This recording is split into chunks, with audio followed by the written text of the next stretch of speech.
This podcast is proud to be part of the TalkSport Fan Network. TalkSport. Powered by fans.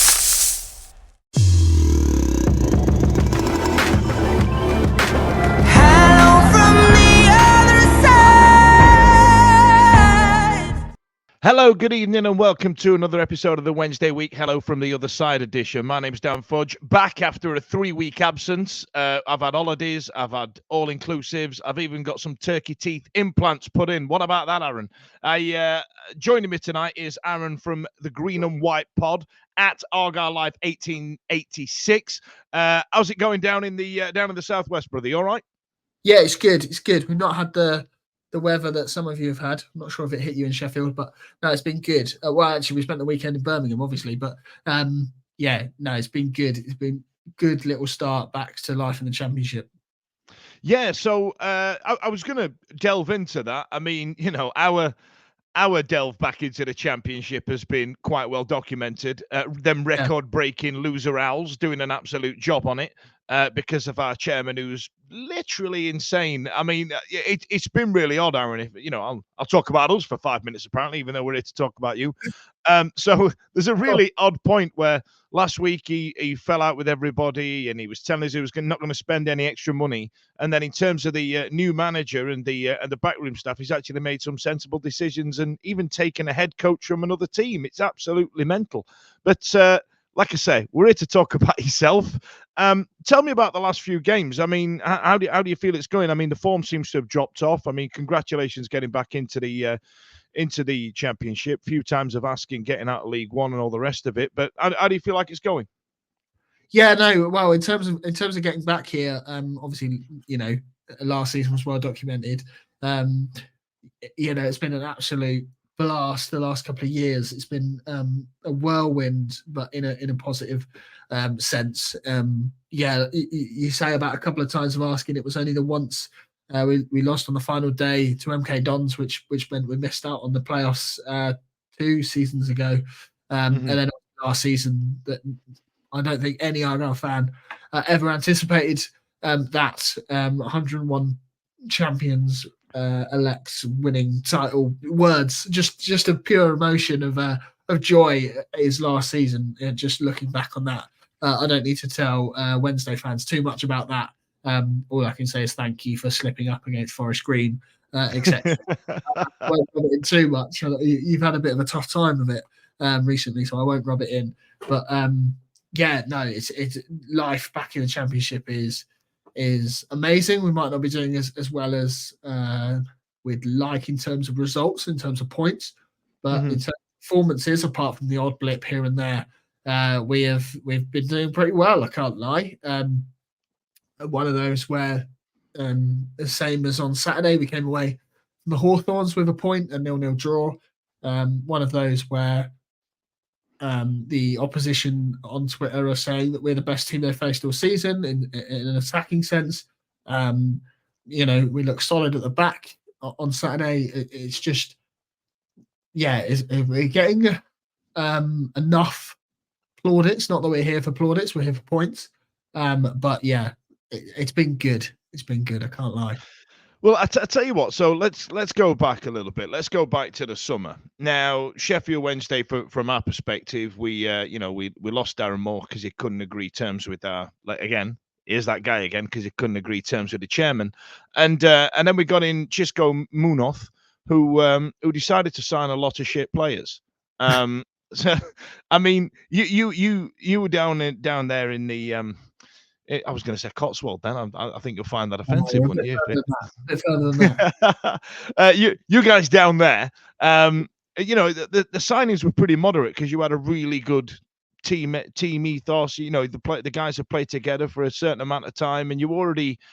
I must admit, the last couple of years, every season I expected Plymouth to drop off, and you just wouldn't die.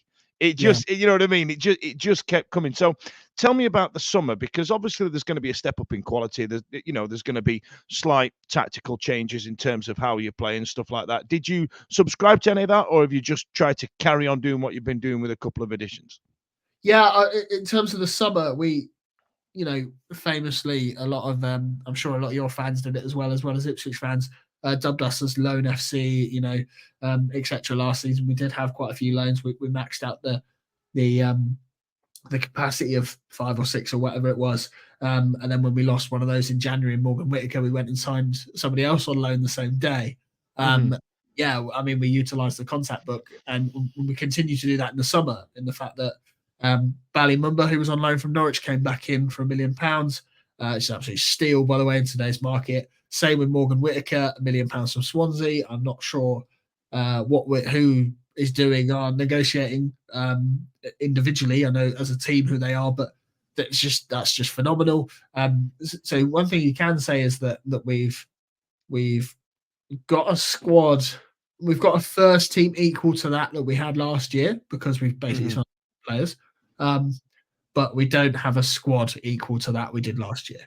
And obviously, as you know, the step up to the Championship is massive. Obviously, the 3 best teams in League One history, or the best team ever in League One history, if you want to subscribe to the Ipswich mantra, who didn't win the league, came up, and you could argue that 2 of the 3 on paper are struggling, or down the end where promoted sides should be. Ipswich have gone on to do remarkable things. I'm not sure how they're so high, but that is what it is. I need to stop talking about Ipswich. I'm not. You sound bitter about Ipswich, Aaron. I mean, bear in mind they sound really. They did some really good business in January, didn't they? And they came in, and you and I were having our right old tear up at the top of the league. This is great. It's us and Plymouth. Tell you what, we'll shake hands at the end of the season. We've both got promoted. It's all right. And then they just came steamrolling in, annoyingly with a couple of our old players as well, and ruined it. They're ruining it. Yeah. No, that's basically it. Is last year, the 3 of us, not the best of friends, but I think we all appreciated each other's talents and appreciated the amount of points we were all picking up, which is phenomenal. Yourselves 96 points, that wins the league most years, 9 times out of 10, which is mad, I think. And then this year we sort of all wished each other well. We were like, we're all quite good. We'll definitely all stay up. And then obviously you had your summer. But as for our summer, we recruited well. We brought in some good names. Kane Kessler-Hayden, who had spent some months on loan at Huddersfield under I can't remember their manager's name. Did well enough for Huddersfield come in. We're very good at picking up like raw talents that have a point to prove, and they seem to prove that point. We picked up Julio Pleguezelo, who turned down European football with FC Twente to come to us. I think that's more of a family thing. His family, he played in the youth academies of Arsenal, Barcelona, Espanyol. Right. So yeah, he's not a bad talent. I'm not sure why he's in Plymouth. He's quite good. He just really likes Cornish pasties. He's just a big fan of pasties, and he loves them. I mean, some people would take offence to the fact you've just called Plymouth Cornwall, but I won't. We are basically one county. I'm not even going to try and deny it. But yeah, and Cornish pasties are brilliant. Definitely have one on Wednesday, like a proper one, not one of these service station Ginsters knockoffs. Have a proper one whilst you're in Plymouth. Would be my advice. I'm very good at going off at tangents. I don't know if you've noticed. But yeah, so we've picked up some very good talents in the summer. There's a few players in the likes of Jordan Houghton and Adam Randall who have stepped up to the Championship pretty well. Ryan Hardy has on his day. I mean, he's gone for a little blip at the moment in terms of goal scoring, but he's always been like that. He's not a streaky player. When he's on form, he's on form. Yeah, like I said, our squad on paper, our starting 11 is equal to that of League One, if not slightly better now, especially now that Michael Cooper's back after his little, should we say, bump with Josh Windass where he tore his ACL, putting it diplomatically. But he's back now. One of the best keepers in the Football League. I will die on that hill. And we're doing okay. We're doing okay, for our budget as well. When you consider we have the lowest, if not the second lowest budget in the league, I think we're doing all right. And if we stay where we are now, 21st or slightly higher, we've had a very good season. I mean, normally on these things, you look at things like the championship table, and you kind of think to yourself, are there 3 teams shitter than ours? You know what I mean? And look at the way that QPR and Rotherham's season has gone as well as ours. You must be thinking, you can't be looking over your shoulder too much. You must be looking up, and I assume this is a consolidation season for you chaps. Yeah, I mean the pre-season previews, all I was saying is 21st. I would take 21st now. I would take 21st now. Bite your hand off for it. All we need is 3 teams to be worse than us, as you've already mentioned. And at the moment, unfortunately for yourselves, you are one of them. Which, if you hadn't had the summer you'd had and you still had Darren Moore, I'd most probably tip you to stay up just. And obviously some different additions, shall we say? Yeah. But yeah. It's one of those where your own chairman sort of jeopardised your own success this season, to be honest. But if you asked him, that's our fault still. Of course it's your fault. You're not buying the ridiculously high price tickets, etc. That is fully your fault. All our fault. Yeah. Oh, I agree, Mr. Chansiri. But yeah, please don't sue me. I haven't said anything bad about you. But yeah, no, he's where was I going with this? Yeah, consolidation season. We stay up. We're happy. That new TV deal that comes in next season seems to be a big driver for us. That extra 12 million or whatever it is a year, that's most probably more than our whole wages this season, and some, and a bit of investment in training facilities, etc. on top. Anywhere above that dotted line, I'm very happy. Did that answer the question? I can't actually remember. It did. I mean, like our chairman was going for playoffs and then signed a load of average players and sacked the gaffer. But I think if you'd have asked any sensible Sheffield Wednesday fan at the end of last season, what's the plan for next year, I'd agree with you. Stay above the dotted line. I thought with a couple of decent additions, we'd have probably finished. Even optimistic, 12th to about 16th I'd have taken.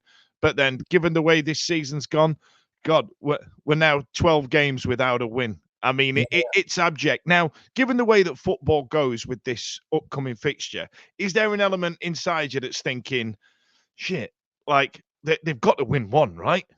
Yeah, that is it, right? We have a formidable home record, especially if you take out the 2 losses we've had in recent weeks at home.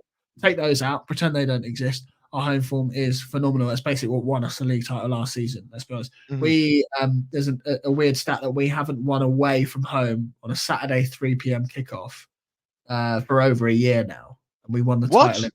Yeah. So our away wins that came against Port Vale were on a Sunday. Exeter away was at 12:30 kickoffs. So that's tweaking the stat slightly. And then the other one was Morecambe away on a Good Friday. So we haven't won at 3 p.m. Saturday kickoff away from home in over a year. That is insane. I mean, what are you doing? Travelling up on an away day on the train with the fans or something? Yeah. Well, basically with Watford we did. They travelled up the day before, midday the day before after training, and basically had to stand the whole way because it was packed on the train.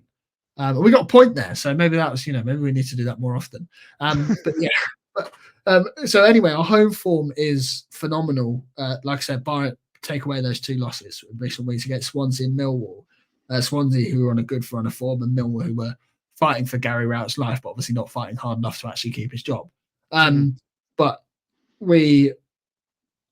our home form is brilliant. Your form this season has been, let's be honest, atrocious. That has to come to an end at some point. You have to win one of them. We have to slip up somewhere. And even Forest Green beat Sheffield Wednesday last year. Exactly. You know what I mean? And it's got potential of, because like there was it last season? It was the season before. We seemed to play you every week down at your end, and we'd get spanked like it was 3-0 in the cup or something, was there? Yeah, we played you in the cup as well, didn't we? We played you at your place, got a draw, took you back to ours, and beat you 3-4-0 or whatever it was. Yeah. We don't like going down there. No. I think we only got one back on you last season, if I remember rightly, but I don't think it was. I want to say your last win with us was like 2009, 2010 or something down here. So, yeah. I think Reader Johnson was still playing for you lot then, wasn't he? Yeah. Reader's a top bloke, more of a Wednesday legend than an Argyle legend, but Still a great player that respect thoroughly. But yeah, there's been quite a few that have played for both. Obviously, you've got Cameron Dawson as well, Argyle legend, who managed one whole appearance for us. So yeah, Aaron, you're pulling at a thread there, brother. I caused a Twitter storm about 3 or 4 weeks ago because a couple of our journalists have got their own podcast on BBC, and one of them said, "I can't understand why Sheffield Wednesday fans aren't completely enamoured with Cameron Dawson." So what I did was put a montage together of him absolutely dropping his arse, and oh God. The internet was alight. I still get fan mail about it now. In fact, it turned up the other day because a lot of our fans felt that the 1-0 loss that we had to Watford on Saturday, Dawson should have got a bit closer to the ball. So then that tweet, I've not deleted it. That tweet has now surfaced its head again, and I feel like I'm in for a tumultuous week. But Cameron Dawson played down your ends, also played down, I assume Exeter is a bit of a local derby for you folks in some respects, given how far away you are from everybody and everything. It's one of those derbies that I personally don't really care about because they've never really troubled us, and they're not really they're like that annoying younger brother that you pat on the head and go, "Oh, yeah, aren't you good? Well done," whatever. It's like Rotherham with us, yeah. At least you've got a proper intercity derby, when you work with colleagues and stuff that support them, and you have a whole year-long build-up to every derby, etc. But they're just there, aren't they? But whatever. Anyway, framing that. Exeter. Oh, fuck. All right, let's move on anyway. Let's talk about this upcoming game. So this is your starting lineup on screen right now. Cooper, Kessler, Hayden, Scar, Gibson, Miller, Whittaker, Randall, Houghton, Aza, Mumber and Hardy. Am I looking at your first 11 there, or is there somebody due to come back from injury and have an absolute barnstormer against the lowly Sheffield Wednesday at the bottom of the table? No, it's pretty close. It all depends on Schumacher's. We call it Shuey Roulette, so he will make minimum of 2 changes. I'll be honest. The fact it's on a Wednesday won't change things about an extra day of rest from the Tuesday. There's a few in there. Sorry, every time I see Mumba's name next to the number 2 makes me feel a little bit sick because he's a left winger with a number 2 on his back. We had our reserve goalkeeper one year was number 2. I don't know what they were doing. Someone's done a get them in, right? In the fact that they are the number 2, but a left winger with 2 on his back. Yeah, okay, whatever. Not sure. It would have been a much better 5. But yeah, it's pretty bang on. I think against you we'll actually play a back 3. I think Miller might swap out for another centre back. Kessler Hayden might swap out for Joe Edwards, just a bit more, a bit more. I want to say tactical now, but just a bit more experience in there to calm the side down a bit, I think. But it's like I said, Shuey Roulette. There'll be 2 or 3 changes in there anyway. Is that something that happens a lot? The fact that you've got a little name for it must mean it happens. We were talking on our pod earlier about the last time we played the same starting lineup 2 games in a row, and it took us a while to work it out. So fair enough. Now I've got to talk about Lewis Gibson. Now, those of you out there that played Footy Manager last year will know exactly who Lewis Gibson is. He's one of those players you always pick up, and in that game. And then when Sheffield Wednesday signed him last season, I thought, hello, here we go. I felt like an Everton fan in the late 90s when they signed Ibrahima Bakayoko, who was the best game on Champ Manager 98-99. Yeah. We did the same. We had Cherno Samba for a bit. Oh, well, there you are then, right? So you know exactly how it works. Taribo West, but that's a little bit before my time. That's the worst bit. I think I was old enough to drink when Taribo West was playing for you lot. So, Gibson, I felt like he didn't.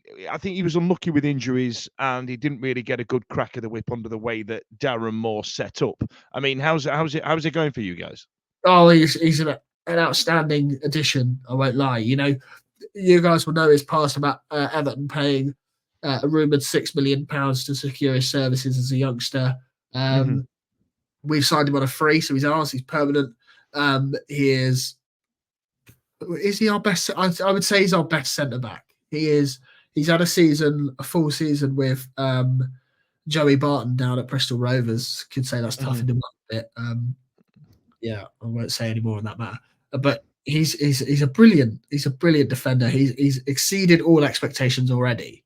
And I think if he was yours and you played the long game with him, got him a League One, League Two. Like I suppose you were in League One with us last season, so he would have got those minutes under his belt. I think actually he would have been a fantastic asset for yourselves. He slotted into our systems. Like I said, we slot into either a back three or a back four really well. He's just come back from injury, so he missed 3 games. He was quite unlucky in the fact that one knock took him out of 3 games. When we have 3 games in a week. And he's come back against West Brom. Himself and Michael Cooper's return just made us look so much more solid. He's very comfortable on the ball as well, which helps. That flip between the back 4 and the back 3. But yeah, that opening, I keep calling it the opening day. It wasn't the opening day. Our first away game against Watford, 0-0 draw, absolutely solid. The brick house. There's a word that goes before that. It's just absolutely solid. It complements us so well, and to pick him up on a free is phenomenal business. Yeah, absolutely. I agree with you. I think there's definitely a player in there. So right then, so this is going to be the point where I trouble you for a score prediction. Don't hold back, because I think it's either got that it's got that thing in it. I think we could win 1-0 or we could get spanked like 5-0, because no one likes going down there. Because of where you are in the country, and there's that 50 mile an hour limit all in the way. Don't get me started on the roads to that down there. It absolutely slaughters me. No one likes going down there, and you're dead right about your home form. So it could be one or the other. Which one do you think it's going to be? Yeah, I mean, I'm still a bit torn. We have a habit of not showing up when we need to, basically. Even going back to our days in administration, where we basically just had to beat Rochdale to stay in the league. We lost 1-0 and survived by I think it was Barnett's incompetence. Other games in which that last game of the season against MK Dons, where we had to win to secure a playoff place, we got thumped 5-1. Bolton in the Papa John's Trophy final. I appreciate it's not a cup that anybody dreams about winning, but once you're in the final, you go and win it. Got spanked 4-0. Yeah, you want to win at Wembley, right? Don't you? Like when you're there, you win it, right? But every time Grimsby away, we had to win there, and we won the was it League 2 or League 1? Yeah, League 2 title. And we lost on the final day and came second. Just an almighty pressure that we don't seem to do well with. So what are you thinking? Yeah. What do you reckon? On the fact that you've only scored 5 all season, it's making me think you might get 5 more. But we do have Michael Cooper back. And as you know, you lot tried to injure him to try and win you the league. It still didn't work. So he's a phenomenal keeper, one of the best in the Football League. I feel like we keep a clean sheet. So I've gone with a 1-0 to us. Okay. But literally any score will not surprise me. If we get to a 4-0, you just be like a classic Argyle. Yeah, sure. Typical Argyle is the phrase. Some at the club don't like us using that, and that's fair enough. But that's it. It's just typical Argyle. Just one of those things. It's typical. We're used to that.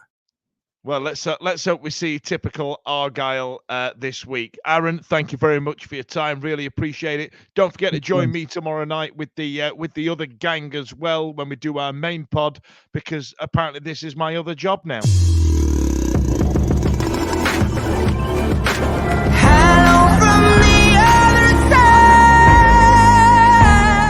This podcast is proud to be part of the TalkSport Fan Network. TalkSport. Powered by fans.